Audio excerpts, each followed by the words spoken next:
And then we will get started. Welcome, welcome everybody to this Human Beauty Movement workshop with your host, Adam Yasmin. This is called Reduce Overwhelm and Stress Through Digital Wellness. And Adam is quite an expert in this particular topic. I'm going to turn it over to him so that he can introduce himself and then we'll get started. Thank you, Adam. Thank you, Jennifer. And thank you, everyone, for being here. If anyone is going to trickle in, I'm just going to change the view over here for myself.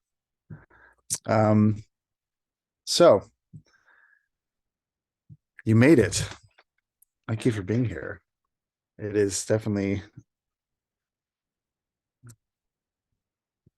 it's a lot to, to make it anywhere physically, even virtually as well. So I just wanted to take a moment to appreciate everyone for being here. I am excited to do this workshop because I thrive on engaging with people over this subject. And this is going to be, it's not a slideshow driven workshop. It is more of, it's almost as if you were listening to a meditation. That's kind of where we're going to be at in this experience. So I would say at any point, if you would like to constantly adjust, getting comfortable, you're welcome to leave your video off and engage in self-care at any point during the session. If it's getting a glass of water or going to the restroom or stretching or eating a piece of chocolate, I'm probably going to be doing all those things myself. But just to say that it is, this is as participatory as you'd like it to be in the setting that you choose for yourself. So just a reminder there. So to begin with, I'd like for us to have a drop-in. And that drop-in will look like kind of just a few minutes to breathe in shared silence. Just to get mindful of where we're at, where we're coming from, where we've arrived to, and what we'll be talking about. So if you're comfortable, if you're seated, if you're standing, if you're lying down, any position that you're in, would welcome you to close your eyes if that's comfortable for you. Just to drop in, just to see, just to see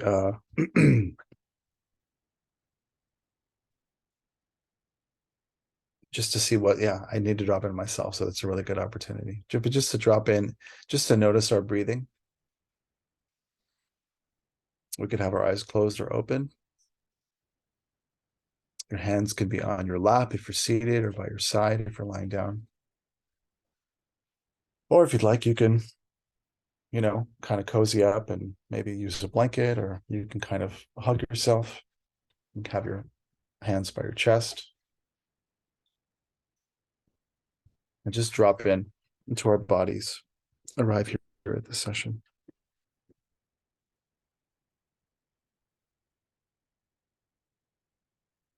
So I invite you to slow your breath down. Find it really useful to inhale through our nose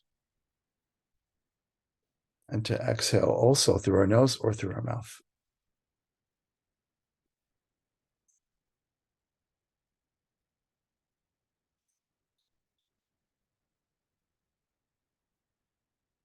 And that's all we need to do, is just be here together and breathe.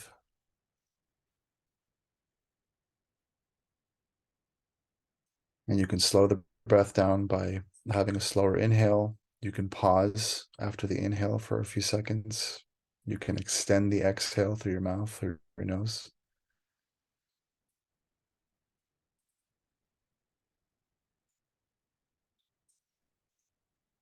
And just begin to notice how you feel in your body.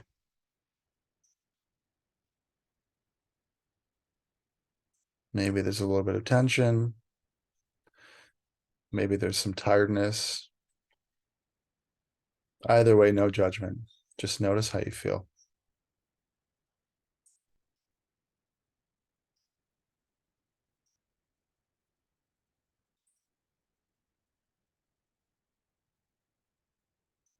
Maybe you notice some sounds around you in the room. Maybe you hear some cars outside or some other people or your kids in the house.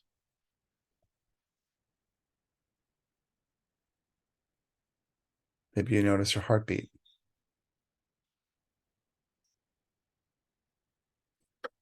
or just a breath going in and out.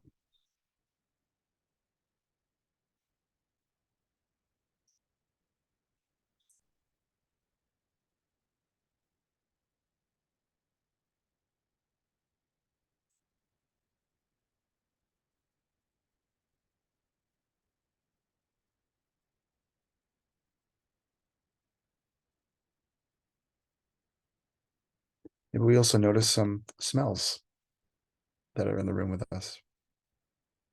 Just paying attention to our more of our subtle senses.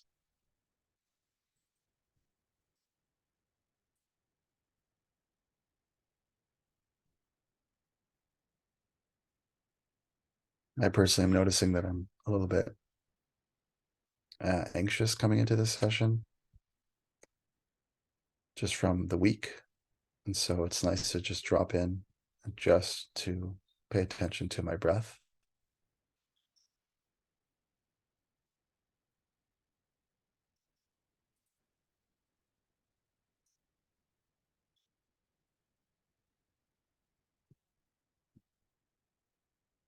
So I welcome everyone to take a few more breaths. Let's say 3 more breaths together.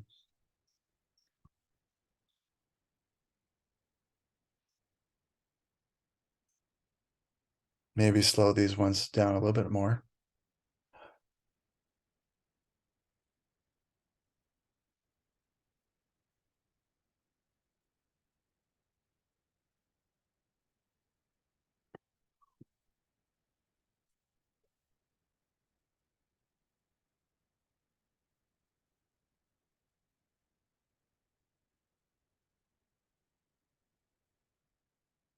And when you exhale your last breath, I welcome you to slowly open your eyes to come back into the room. And when you do that, notice 3 things that are around you or in front of you. Could be the clothes you're wearing, or the table that your computer is on, or your device. Could be a color or texture or shape. Just notice 3 things. And as we come out of this drop in, maybe also notice how you feel now compared to how you were feeling just a few moments ago.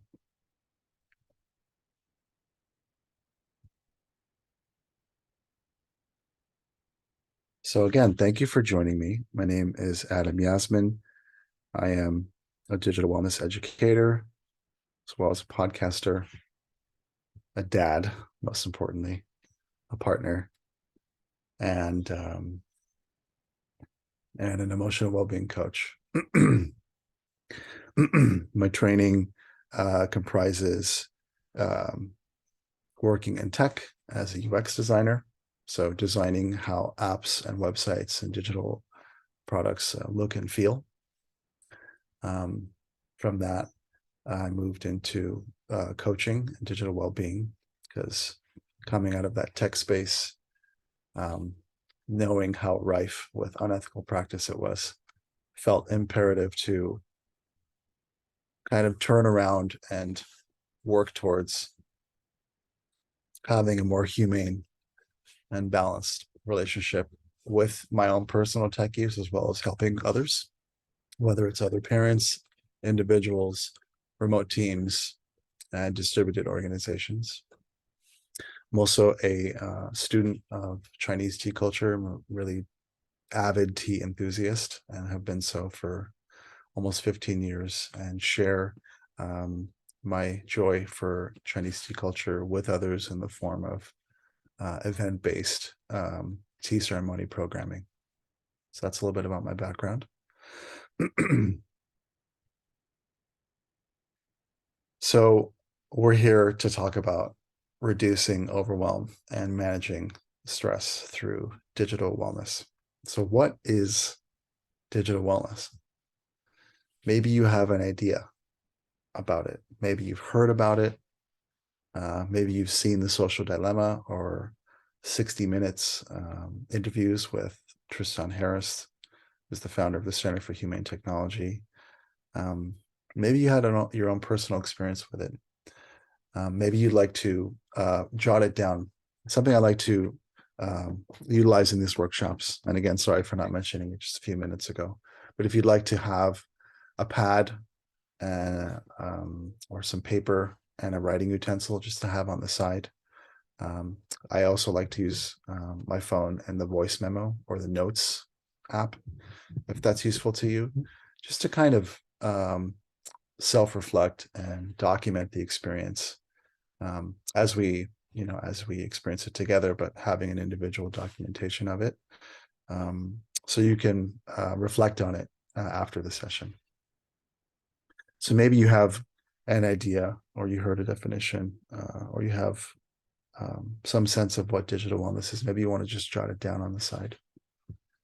Digital wellness, as it's been defined by the Digital Wellness Institute, where I got my certificate training, is the optimal feeling of health, mental and physical well-being that any individual using technology is capable of achieving.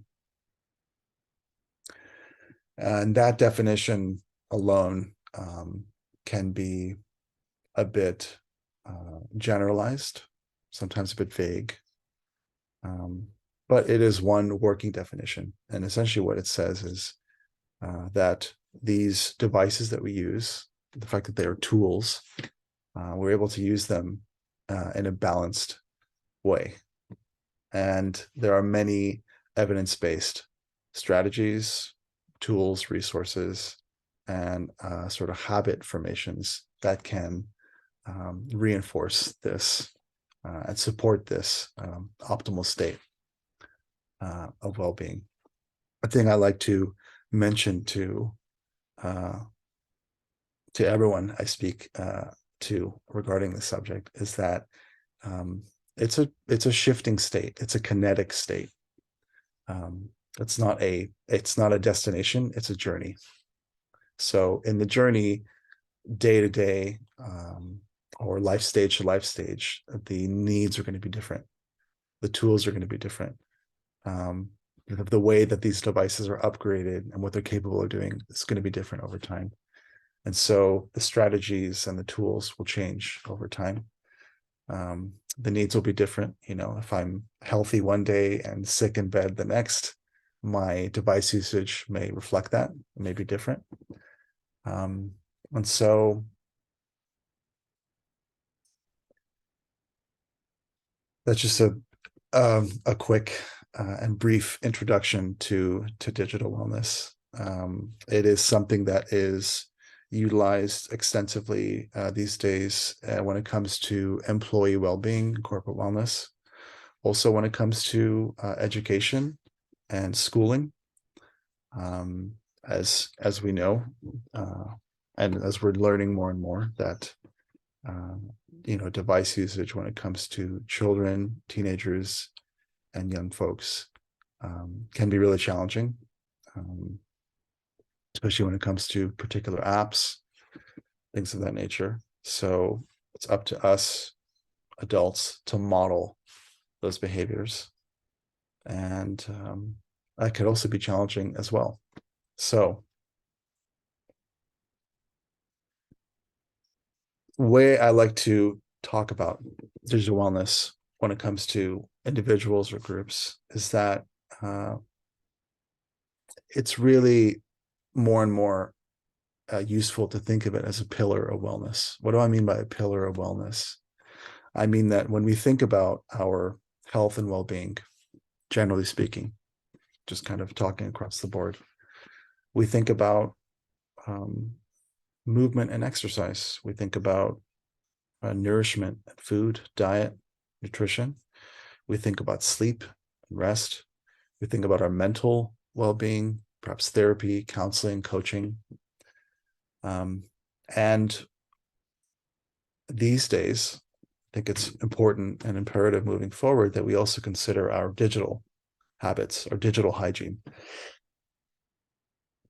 Because the fact is, having survived these last 2.5 years of this pandemic, we've realized that, or we've noticed that our lives more and more are lived through our devices. And whether we like to call that, I'm using my phone too much, or I'm a cyborg, or I have these devices that are attached to me all the time, if it's a watch or a phone or something else, these are all tools to augment, to improve our lives. They are powerful tools. They are tools of communication, of productivity. There are tools for generating important metrics. There are people who like using technology for maximizing their metrics, or sort of qualitative data. If that data and is referring to sleep metrics or exercise and movement, burning calories. Like, again, these are useful tools for such reasons. And the way that these tools have been designed are designed with sort of business bottom line goals, and oftentimes those goals don't really match with our kind of values. And without realizing that we consent to using certain apps or tools that either track us, track our location or our sort of web surfing data, and then use all that data to kind of sell personalized products back to us. These are things that more and more we are recognizing are happening through documentaries and articles and the work and research that are done by organizations like the Digital Wellness Institute, as well as Center for Humane Technology, and many others. So something I'd like to do, again, as a group, that both reflects our inner experience, but also with each other, is, again, if you have a writing utensil and some paper, or if you have your phone, or if you just want to use the chat window, please feel free to use that as well. I'm going to bring that up here to the side.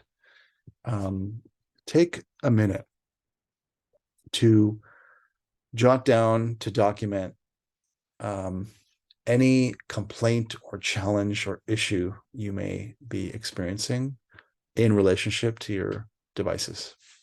Just take a minute to really just sink into that.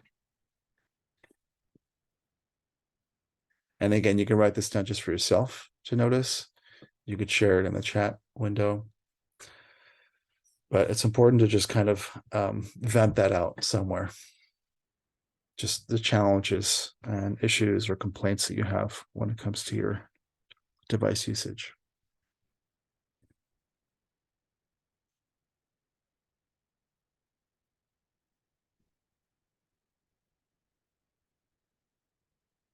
And sometimes it's hard to articulate, and it doesn't have to be perfect in a paragraph. It could just be stream of conscious something. And give it maybe 10 more seconds.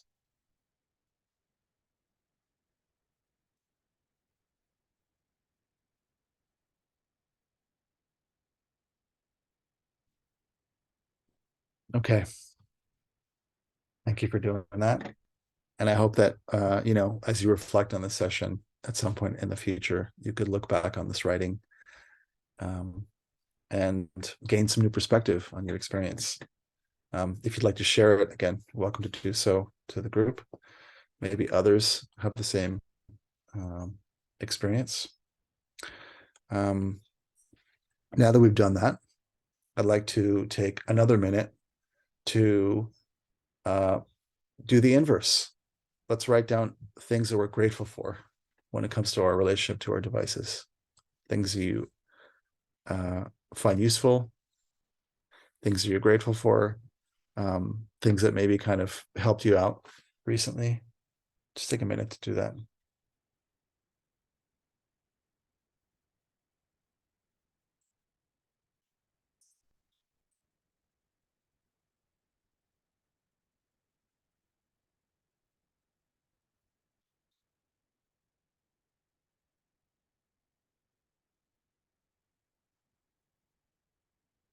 Again, it can feel like an interesting task to drum up a gratitude or maybe an affirmation for something as mundane or challenging as tech use. But I could even just share that, I'm grateful for this, experience and opportunity to just have, a group workshop over this very topic from the convenience of our own homes. So grateful for that.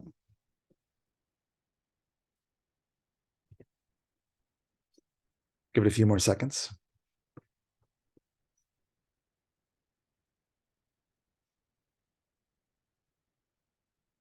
Okay.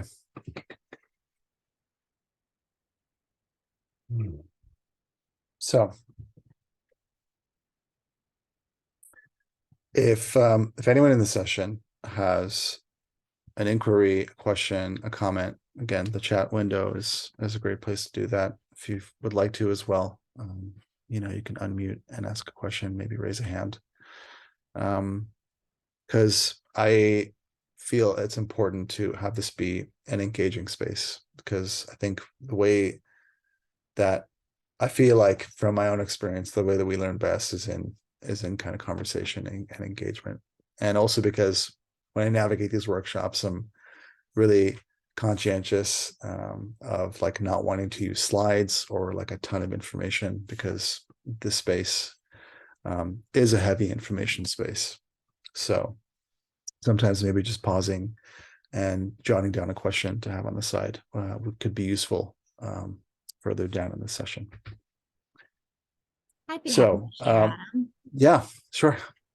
Yeah, I think when I was listing a couple of my complaints, it's the habit of doom scrolling. You get on there and there's like this impulsive urge because you have a moment to spare, and then you check your phone. You either check, Instagram or Yeah. email or LinkedIn. It's just this instant desire to see like, oh, what's going on, or do I want to post something quickly? And then you just go down this rabbit hole of, oh, this is also going on. And it's almost like this encouragement of ADD. It's just a lot of just like very quick, snackable pieces of information kind of coming at you, and visuals. And then all of a sudden you look up and you're like, oh my gosh, 20 minutes has gone by, or something like that. And then you end up, doing things online that you hadn't intended, and you had your whole, list of things that you wanted to accomplish, in that hour or what have you, and you haven't gotten to it. And so sometimes I find that it can be derailing, but simultaneously knowing that digital is a tool, and there's so many benefits. I wonder if benefits outweigh the drawbacks, but it's all in the way that we use the tech. And so it's been amazing for productivity, connectivity, being able to work anywhere, having entertainment and news right at your fingertips, where you could just pretty much Google anything and learn what you want. The other thing that I was also grappling with is and I think that companies are getting more aware of it, but the polarity and the rift that's created with the algorithms, that you're getting fed more and more of the things that you're accustomed to and likened to. And so it creates a siloed vision of your world versus what other people are experiencing. And so we become divisive as humans, and entrenched in our own beliefs or our own way of thinking, because of what we're being fed back to us, and almost like a circular loop. Great comments. Thank you. Yeah, it is a feedback loop, and both the designers and the stakeholders are cognizant of our compensities as human mammals to, we evolved, as humans to kind of look for danger, to and especially when it comes to doom scrolling. It's no different than like when you're on the highway and then suddenly there's a lot of traffic, and then you realize that we're all just kind of rubbernecking because we're looking at the accident and the ambulance that's across the lane on the other side of the freeway, and everybody has to look, and then traffic moves right back to normal speed. um it's like we can't escape um those tendencies, as human mammals. um and so the way that these algorithms are created to then feed that to you, right? Like, oh, you're looking at this flooding footage that's looks you know you're looking at this hurricane flooding footage, or this active shooter footage. I'm going to feed you more of that because that's what you keep coming back to. So it's just very complex kind of a feedback loop that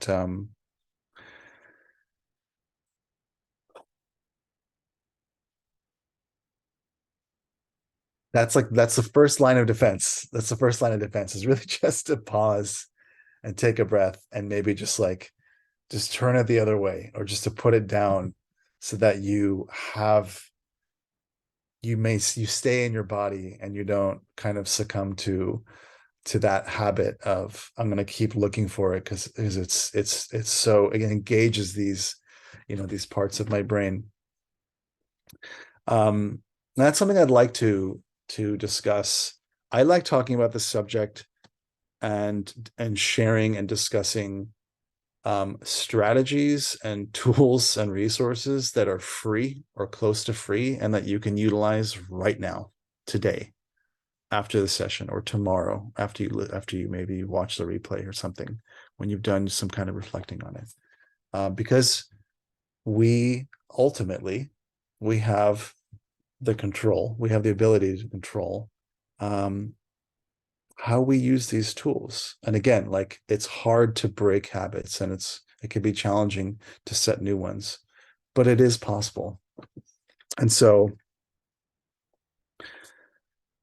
I'm going to take half a step backwards and say that the first line of defense, the first tool that we can utilize when we notice these habits or these tendencies that we don't feel good about, especially after the fact, or even while we're experiencing, I don't feel good about it, is really just to like pause, look away, take a breath, and ask yourself, quickly or slowly, however that works for you, how am I feeling right now? Does this feel good? If it doesn't feel good, you could put it down. It doesn't make you uh um it's not the same as like I'm an ostrich sticking my head in the sand, and I don't want to take in what's happening. But again, it's a tool of self-regulation. How am I feeling? Am I feeling good right now?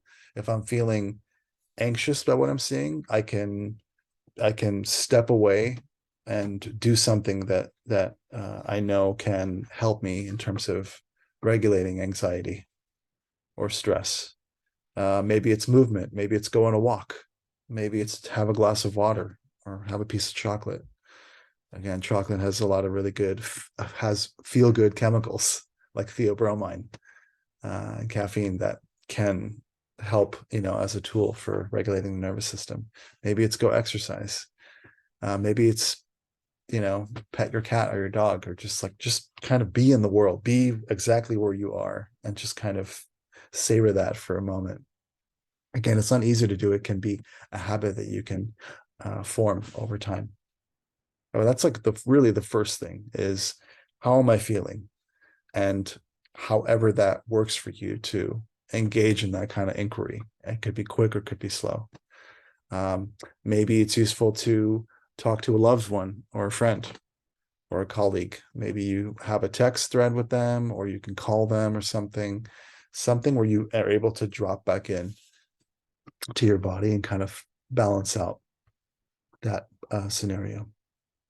So that's one thing. And again, it doesn't cost anything. It's not a tool or an app that you buy or subscribe to. It's just right there. It's our own, uh, again, wherewithal, our ability to increase resilience in like even in a mildly stressful scenario. As I'm watching this and I can't stop myself, checking in and seeing how you're feeling and maybe sharing that with someone else, or doing engaging in practices or hobbies or rituals. I have a tea ritual that I like engaging in. It requires all my attention, both my hands, all my fingers, and a lot of reverence and practice.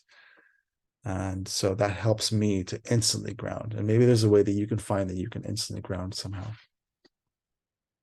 Maybe there's a stress ball or a crystal you like to hold on to.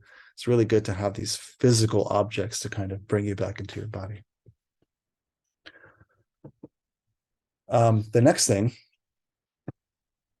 is to draw more harder boundaries with your devices, especially if we work from home, or even while we work hybrid in an office, if we don't work from home. But to engage in these practices that reinforce our ability to sort of claim or reclaim our time and attention, our ability to bounce back from distraction, because time and attention are our most precious resources. And so something I'd like to offer to the group, it's what I offer to teams if I'm speaking or if I'm working one-on-one with a coaching client, is to start to habituate plugging your phone in, to tethering it to one spot in your house so it doesn't stay on your person or in your pocket, or you're not holding it as you're walking from room to room. But to tether it to one place. It's almost like the idea of like why landlines were great, because the telephone is there on that table or by that chair, and it had a wire, and you would go talk on the phone. And when you're done talking on the phone, if you have to go to the bathroom or something, you end the call and you go to the restroom or you go to the kitchen. It's that same kind of idea there, where the tool is there. Tool's going to be there. But if you leave it plugged in one spot in your house, maybe it's your office if you have one, maybe it's on the coffee table, or just somewhere that, again, you just know is there, and you know that you can then begin to habituate having an intention to use the phone to go do something. So you go to that spot, you're on the phone, you do the thing, you perform the task, you watch that funny cat video, whatever it is. Again, it's just, you have that experience that you sought out. You then put it down, it's still plugged in on the wall, and you walk to another room in the house to do whatever else it was that you are trying to do. And so it creates that kind of elegant boundary between you and the device. So it doesn't constantly either ping you a notification to want to pick it up, or there's a term that we use in digital wellness, which is mere presence. If I work at this table and I have my phone on the table within my peripheral vision, the mere presence of it will sort of command my attention. I may think, I may even intuit, oh, someone, maybe someone will send me something, or maybe I should check that thing, or maybe it pings, because someone sent me an email or something. And so then I'm immediately drawn away from the task that I was performing. And then on average, it takes about 2 to 23 minutes to get back into focus, back to what you were just distracted from. So having your phone away from your workspace, or maybe on a focus mode or an airplane mode, is a really instantly useful practice. It's not easy to do. It takes time to habituate that, but the long-term benefits are really lasting. Again, it might not be ideal for most people to like have it away so that I'm unreachable. As a parent myself, I want to be reachable in an emergency. So maybe I just use the focus mode to allow for phone calls to come in, but not, notifications from, email or app or something like that. There's a lot of ability to customize your experience when you're in these focus, screen time, do not disturb modes. There's a lot of room there to customize and change what you allow to come in and what you are, drawing a really hard boundary with. And it takes time to customize, to really think about, what will I allow to come in to call for my attention and what won't I allow. So that's a really important practice, is getting into the habit of tethering the phone so it's not always with you, so you're not always going to reach for it. Because I noticed for myself, if I'm in the line at the supermarket or in line at the post office and I don't want to be in this line, it feels uncomfortable, boom, I pull my phone out. I'm going to look for something funny. I'm on the hunt for something funny or engaging or clever or something. Takes all of 20 seconds, back in my pocket, and then I'm kind of back in this line, but I've dissociated. I've gone in and out. It's not necessarily a bad thing or a good thing. I'm not trying to judge it. It's just noticing what happens when I'm going in there versus being present to where I am currently. So we've talked about pausing and checking in and coming up with the habit of seeing, how do I feel while I'm using this thing, or how do I feel after I use it, as sort of a really important foundational practice. And there's also the practice of tethering the phone to kind of eliminate the possibility of the mere presence of it being distractive. Another really important thing is kind of doubles down on tethering the phone, which is to really sanctify the bedroom, is to not have your device in your bedroom. And if you can sanctify the bedroom to be a space for rest, romance, relaxation, reading, kind of leave it there, and the phone can stay out of the room, it creates a less of an opportunity for the phone to distract you, especially if we are in the habit of sleeping next to our phones. If we use our phones as an alarm clock, your head's on your pillow, you reach for the phone, you turn off the alarm clock, there's all these notifications that come through. You're immediately back in the cycle and you haven't left the bed yet, and you're having notifications for breakfast. So to really think about, how do I want to navigate the morning? Perhaps it could be a morning ritual. Perhaps by having a boundary, having the phone away from the bedroom, gives you this buffer zone to create a morning ritual for yourself that will nourish you for as long as you can maintain it. Maybe it's 5 minutes, maybe it's 35 minutes. Maybe you want to include a breathing practice, a meditation. Maybe you just want to make your bed and have a glass of water and hug your kids and make breakfast, brush your teeth, put on some fresh clothes. Like, just have some me time, or have time. We're in the house, we're doing what needs to be done. It's a school day, all these things. And then once you've kind of filled yourself up with that morning ritual, that buffer, then you can reach for your device, because it's business hours, right? It's 8:30, it's 9. I've performed my ritual. I feel nourished. I feel I have space. I feel like I've done some breathing or something.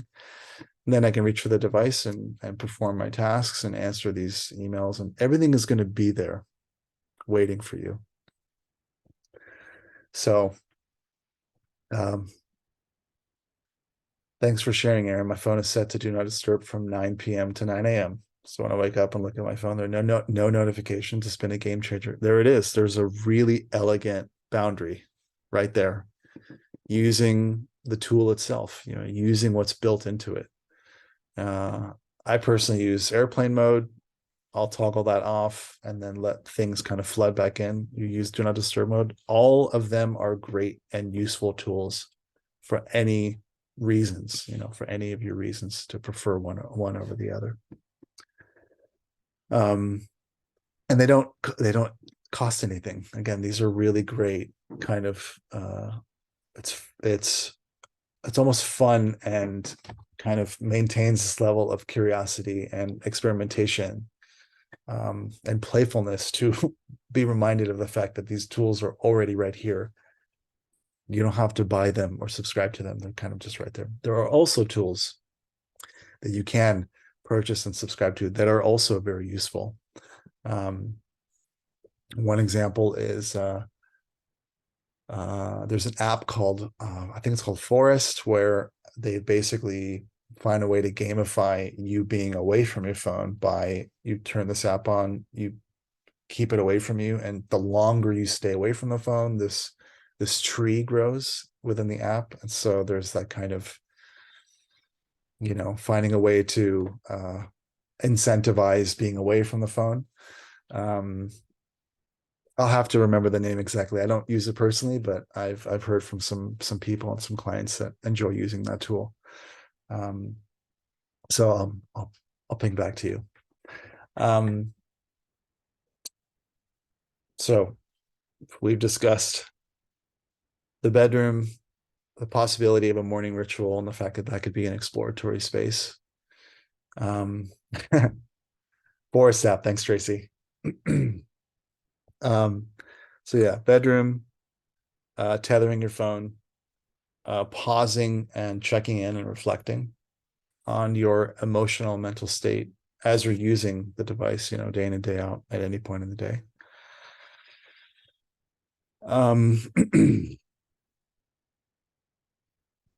And I think one or two more things I can say within this particular set of tools is if you work on your laptop, there is a really useful tool called a Pomodoro timer. And it's just basically any browser you're in, you open the tab and you type this. It's tomato-timer.com. It utilizes what's known as a Pomodoro timer, which is a really useful productivity and kind of physical well-being and ergonomics tool to remind you to take a 5-minute bio break after, let's say, a 25, 30, or 50-minute focus work session.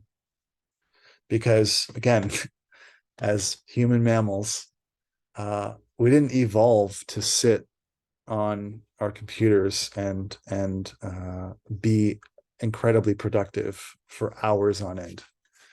We haven't done that. So it's a really simple and elegant reminder to just take a quick break. It's good to engage in a pattern interrupt, right? If you use this tool, again, it's just an extra tab in your web browser. You can set the time intervals. The basic concept is for every 25 minutes of focused work, it sets off a 5-minute timer break. So in that 5-minute window, I can stand up, take some deep breaths, stretch, focus on be reminded of my posture, go get a glass of water, go to the bathroom, again, eat a piece of chocolate. As you know, by now, I probably eat a lot of chocolate. It's very real. It's a joyful thing. I make a lot of raw chocolate at home too. I could send you a recipe. And then the 5-minute timer goes off. Cool. I could jump back into focus. And so this cycle, 25-5, or maybe it's 50-10, whatever you'd like to set it up as, it habituates taking a break, resetting, pattern interrupt, quick nourishment.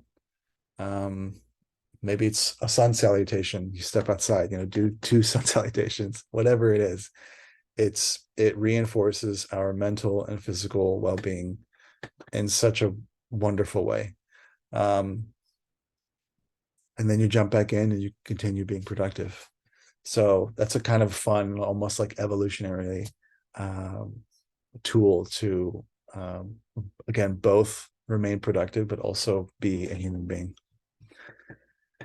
So I'm going to pause there. I've given these kind of 5 tools and strategies. I'd love for any feedback, questions, inquiry, maybe things you'd like to share with the group that are useful to you, maybe any questions about establishing these boundaries with devices. Again, they are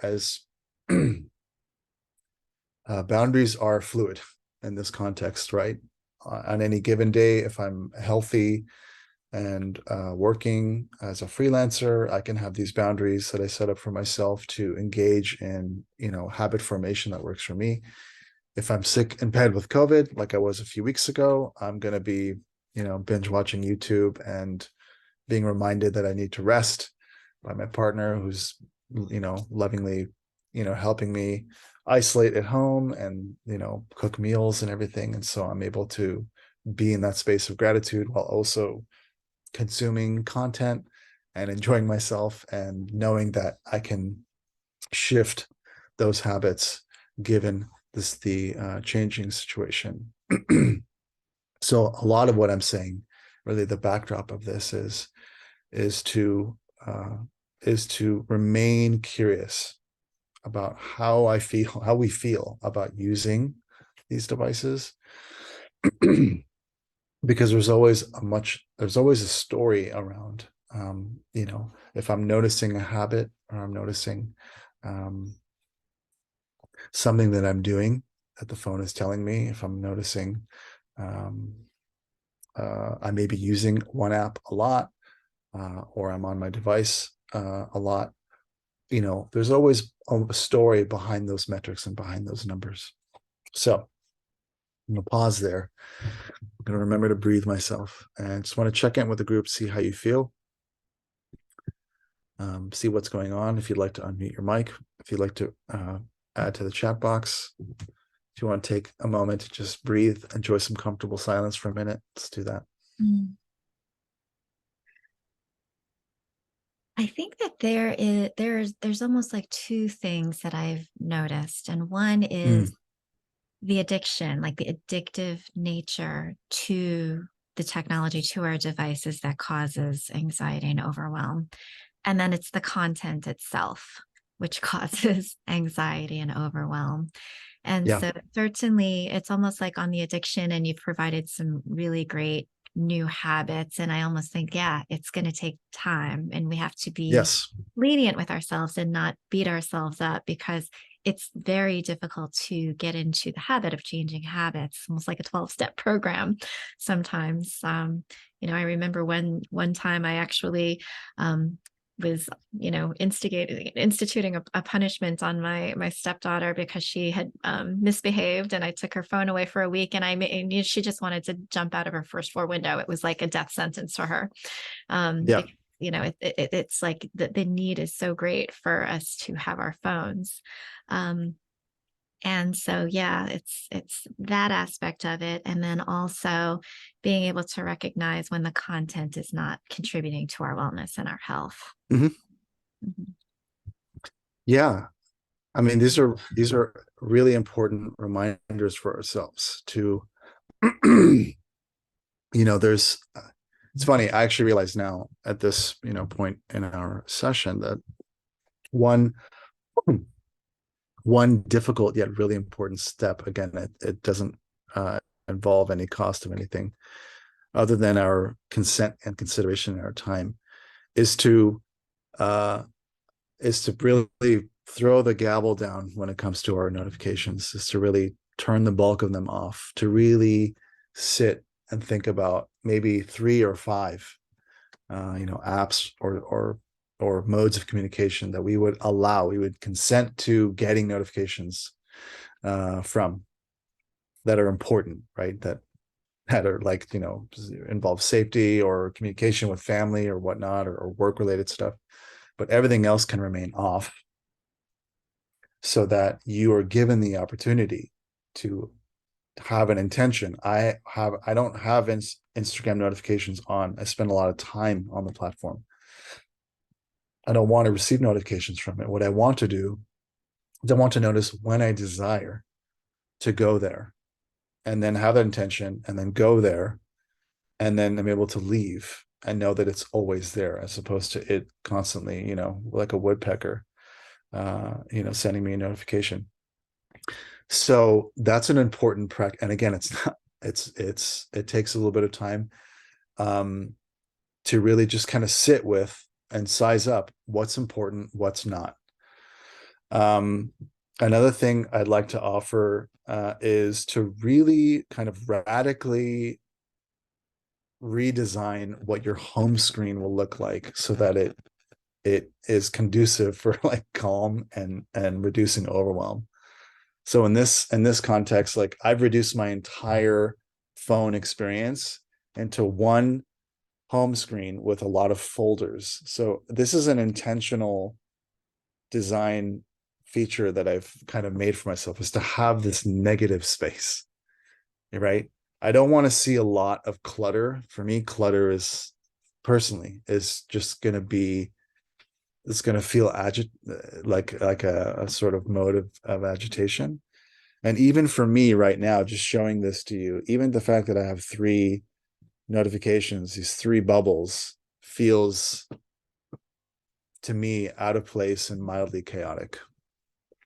So that's one maybe extreme example of what of what that can look like. But even just to share, just because we're here in the same space, but my friend and co-host at Techno Podcast, Tracy, who was in the room with us, they are they focus on digital feng shui, and so even just to take feng shui concepts, or even if you think of it like Marie Kondoing my home screen, like it could be a useful strategy with really long-term positive implications to again, to like, if everything is down into a folder, I am less uh motivated to go there because it's not as big as it normally is, you know what I mean?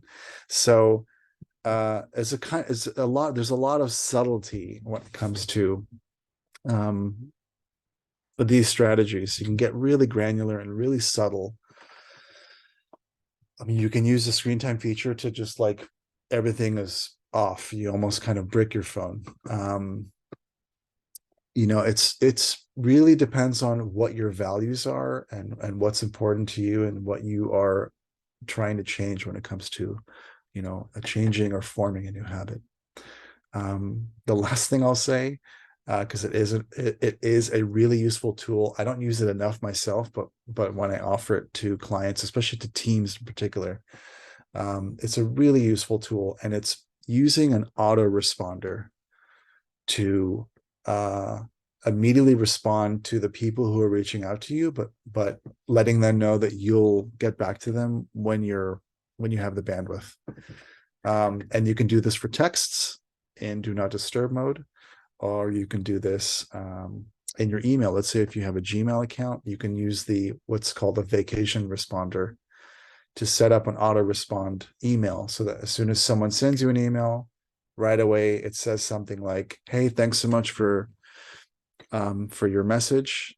I look forward to reading it. I personally have a lot on my plate right now. I will definitely be reading it within the next 24 hours, and we'll probably get back to you within 48 hours. So just know that I received your message and appreciate you. And if this message is useful to you, it's an elegant digital boundary, and you can copy paste it. Whatever it is, you can customize that message so that you're given the bandwidth to respond in a manner that actually works for you. And so that we again, if we do this as individuals, we're also able to do this as a collective and as a society, to kind of squash this intensely capitalistic etiquette of like, I need to respond within seconds, otherwise I like lose a client or lose a job. And it's like, that's not okay. Is not okay. And it's really up to us to kind of change that habit slowly. We need to kind of chisel away at it over time. So I think autoresponders are a great first step to doing that. So I've given a lot of tools and information. I hope it wasn't too much, but I just want to like stop here again, take another moment to just maybe have a collective breath, and to maybe reflect for a minute or two before we end the session and continue on with the rest of our day and into the weekend and into holiday season, which is next week. Adam, I had a question. This is Giselle. Mhm. Uh, when you do the timer, the tomato timer, which I Yeah. literally, when you said it, I looked it up and I started it. Yeah. Do you find that 5 minutes in between is sufficient, or what has worked for you for the? I'll change it. I'll change it, on different days. I know it defaults to 25/5. Sometimes I'll do 50 minutes on 10 minutes break. I would say again, because this entire session and this entire concept and this entire subject is a laboratory, and I like to navigate it from the sense of curiosity and experimentation. Find the interval that's going to work for you, and it might not work for you day in and day out. You may need to tweak to a different interval, but the fact that you toggle that and you have that control and you can change it, from depending on which day you open the new tab and go to tomato timer, you'll find the interval that works for you. I found that, most times 25/5 will work if I'm not doing some intensive work. But if I want to really focus a lot more, I mean, you can set it to 90 minutes on and 15 minutes off. It's really up to you. The beauty is that you have the control and you can set the interval yourself. Thank you.